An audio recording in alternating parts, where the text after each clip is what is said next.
Hello everybody, welcome to the Wonky Angle, where I talk about electronic music, both new and old.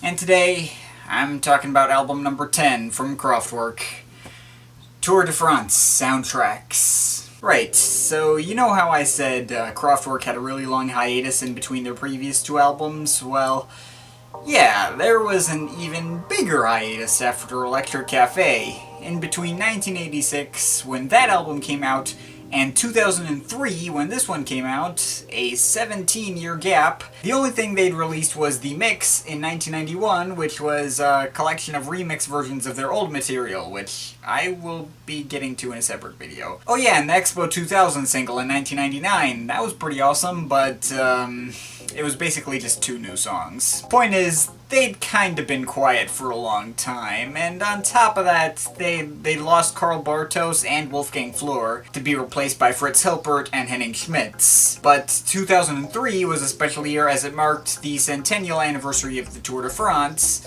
and this was special for Kraftwerk as well because it marked 20 years since they themselves had released a single about the cycling race, Ralf Hütter having been kind of obsessed with cycling himself. In fact, I've read that he's sometimes dropped off farther away from venues so that he could bike his way there, and he once got into a major cycling accident that put him in a coma and delayed Electro Cafe's release.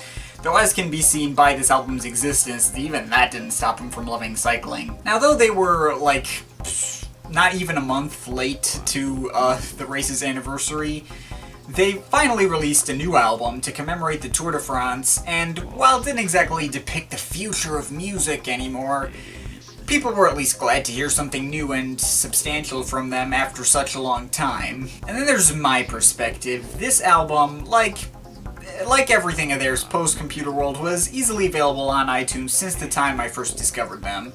And the title track from this album, i.e. the remake of the 1983 single that closes out the album, was also among the first Kraftwerk tracks I ever heard. So yeah, nostalgia factor is there right alongside the previous two albums. Now, here would be the part where I'm sure people would expect me to say I'm aware this album is not as objectively great as the stuff they released from Trans-Europe Express to Computer World, but here's the thing.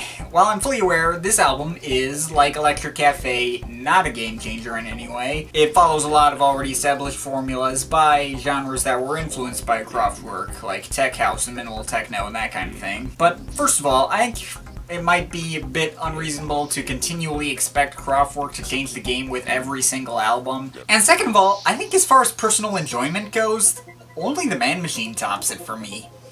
Yes, I personally place this album above both Computer World and Trans-Europe Express, and as a Kraftwerk album, it is much more well executed than Electric Cafe. First of all, it actually is conceptual. While not all literally about bikes, there are a lot of tracks about personal fitness and that kind of thing that, vaguely relates to biking. You gotta be in shape to do the Tour de France, jeez. And there's no track on here that feels subpar or out of place. I think it's just a fantastically well executed Kraftwerk album. I'll just get right into it then. The album begins with this 5-part suite consisting of Prologue, Tour de France, Etape 1 through 3, and Chrono, which, these 5 tracks are just basically the same track. And, this suite, the Tour de France suite as I call it, is absolutely fantastic. Probably the highlight of the album for me. It's all pretty minimalistic, techno stuff, the prologue just playing a few synth chords, and each of the 3 stages of the track focusing on a different melody. Etape 1 and 3 are pretty similar, both have this kind of creepy, fast-paced organ melody in it, though Etape 1 also has one melody specific to it.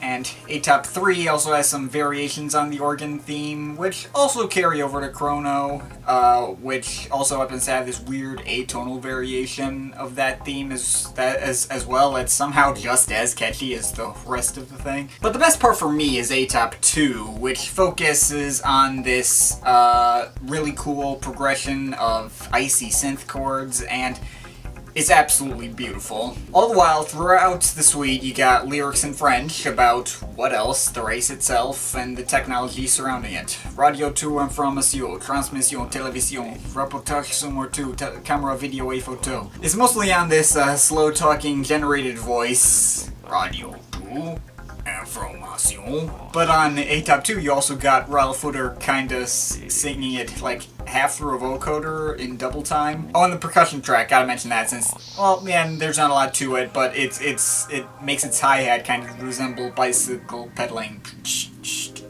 So yeah, these are fantastic tracks, and the whole thing, the whole suite is super catchy, and I've almost nearly memorized the thing after having listened to it so many times from when I was a kid up until now. I never get sick of it, I swear. After that, we have a bunch of tracks that kind of change things up lyrically. Vitamin is, of course, about all those vitamins and minerals needed to keep people healthy, and has some great catchy melodies and odd clanking synths all over it. Aerodynamique and Titanium, meanwhile, are of course about aerodynamics. Only a band like Kraftwerk makes a two-parter track about bicycle aerodynamics. The tracks themselves are not my favorites, admittedly, but there's still some pretty catchy, albeit kind of off-kilter melodies in there.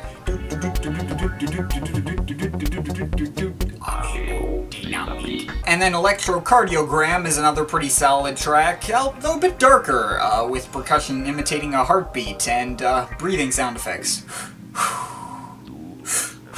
Then La Forme and its outro Régénération, which are about staying in shape, talking about stuff like inhaling and exhaling, hydration, and alimentation, staying nutritious, I guess. La Forme in particular is like really upbeat and fun, and its use of the synth setting that sounds like combination bell and strings that also appears in Vitamin and shows up in live sets all the time.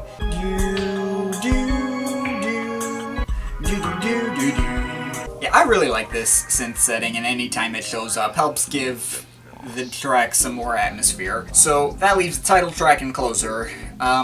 This track also has breathing sounds,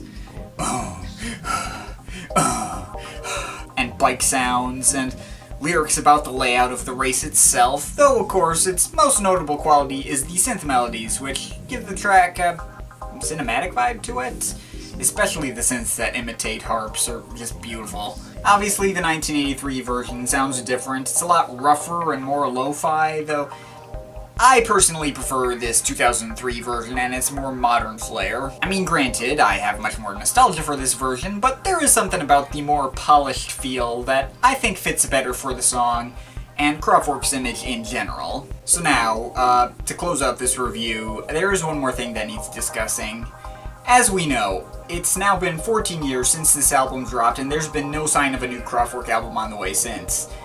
Like, there's been Minimum Maximum in 2005, and there's also been 3D The Catalog this year as well. But those are live albums that celebrate Kraftwerk's past successes.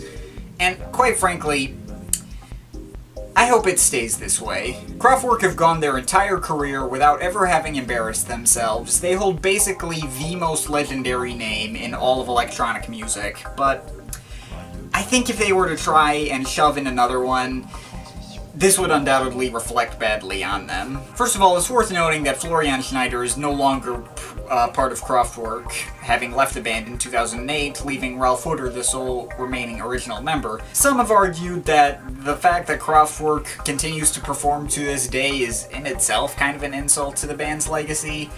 I don't know if I'd go that far, but I do believe Tour de France Soundtracks is a perfectly fine swan song for the band, one that stays in line with Kraftwerk's legacy and ends their story on a high note. So yes, I do believe that Kraftwerk should never release another album again. Not only would it be likely to tarnish their legacy, in order to guarantee that not happening, it would also have to top this one in some way, and I don't know. I don't see that happening. Regardless, I do still very much love this album. I think every track is great.